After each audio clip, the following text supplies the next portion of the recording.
எல்லோருக்கும் வணக்கம். Welcome to SK cine update. இந்த பதிவில் நம்ம என்ன பார்க்க போகிறோம் அப்படின்னு பார்த்தீங்கன்னா, டைரக்டர் தாசின் ஞானவேல் இயக்கத்தில் நம்ம சூர்யா அவர்கள் நடித்து லாஸ்ட்டாக டைரக்ட் ஓடிடி பிரீமியராக அமேசான் பிரைமில் வெளிவந்து ஒரு மாபெரும் வெற்றி பெற்ற ஒரு திரைப்படம் ஜெய் பீம். வெற்றி பெற்றுச்சு அப்படின்றத விட மக்கள் மத்தியில் ஒரு மிகப்பெரிய பிரளயத்தை, ஒரு தாக்கத்தை அந்த படம் கிரியேட் பண்ணியிருக்கேன். அந்த படத்துடைய வெற்றிக்கு அப்புறமா அதில் இன்னொரு முக்கியமான விஷயம் என்ன அப்படின்னு பார்த்தீங்கன்னா, டேரக்டருக்கு அந்த படம் இரண்டாவது படம்.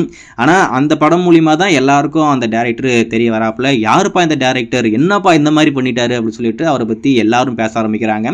அதில் இன்னொரு முக்கியமான விஷயம், அவருடைய முதல் படம் கூட்டத்தில் ஒருவன் நினைக்கிறேன். அந்த படமும் ஒரு பயங்கரமான படம் தான். என்னை பொறுத்தவரைக்கும் அந்த படத்தில் வேற யாருன்னா முன்னணி இடத்துல இருக்கிற ஆக்டர் அந்த படத்தில் நடிச்சிருந்தா கண்டிப்பாக அந்த படமும் பேசக்கூடிய படமாகவே இருந்திருக்கும்.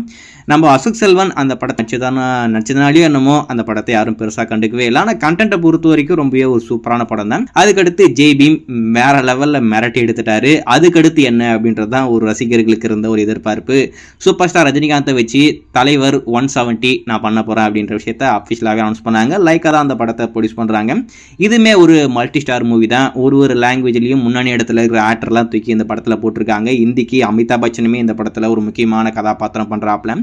கண்டிப்பாக இந்த படமும் நல்லா அப்படின்ற மாதிரி தான் எதிர்பார்க்குறோம். ரீசெண்டாக இந்த படத்துடைய கிளிம்ஸ் அவங்க ரிலீஸ் பண்ணாங்க.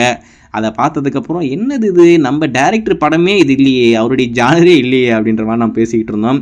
ஸோ படமாக பார்க்கும்போது என்ன மாதிரி சர்ப்ரைஸ் நம்மளுக்கு காத்துக்கிட்டு இருக்குன்னு தெரியல. சரி, இந்த படத்துக்கு வேட்டையன் அப்படின்ற மாதிரி டைட்டில் வச்சுருக்காங்க. ஏற்கனவே அந்த விஷயத்தை அஃபிஷியலாக அனௌன்ஸ் பண்ணி முடிச்சிட்டாங்க. இந்த வேட்டையன் திரைப்படம் எப்போ தான் வெளியாகும் அப்படின்றது ரசிகர்களுக்கு இருக்கிற ஒரு பெரிய எதிர்பார்ப்பாக இருக்கும். அந்த விஷயத்தையுமே இப்போ அஃபிஷியலாக அனௌன்ஸ் பண்ணிட்டாங்க. இந்த வருடம் அக்டோபர் மாதம் நாங்கள் இந்த படத்தை தேட்டருக்கு கொண்டு வரோம் அப்படின்ற விஷயத்த லைக்கா தரப்புலேயே ஒரு புது போஸ்டர் கொண்டு வந்து அஃபிஷியலாக அனௌன்ஸ் பண்ணி முடிச்சிருக்காங்க. ஸோ அக்டோபர் மாதம் 9ஆம் தேதியோ என்னமோ இந்த படம் தேட்டருக்கு வரப்போகுது அப்படின்ற மாதிரி ஒரு தகவல். அதாவது அக்டோபர் முதல் வாரம் இந்த படத்தை தேட்டருக்கு கொண்டு வர போகிறாங்க. ஆனால் டேட்டை பொறுத்த வரைக்கும் இன்னும் அவங்க அஃபிஷியலாக சொல்லவே இல்லை. எப்போ எந்த மாதம் வரப்போகுது அப்படின்ற விஷயத்த மட்டும் இப்போ அஃபிஷியலாக சொல்லியிருக்காங்க. அக்டோபர் மாதம் வேட்டையன் திரைப்படம் நம்மளுக்கு தேட்டரில் காத்துக்கிட்டு இருக்கு. கண்டிப்பாக இந்த திரைப்படமும் ஒரு சிறப்பான தரமான படமாக இருக்கும் அப்படின்ற மாதிரி நான் எதிர்பார்க்குறேன். வெயிட் பண்ணி பார்ப்போம்.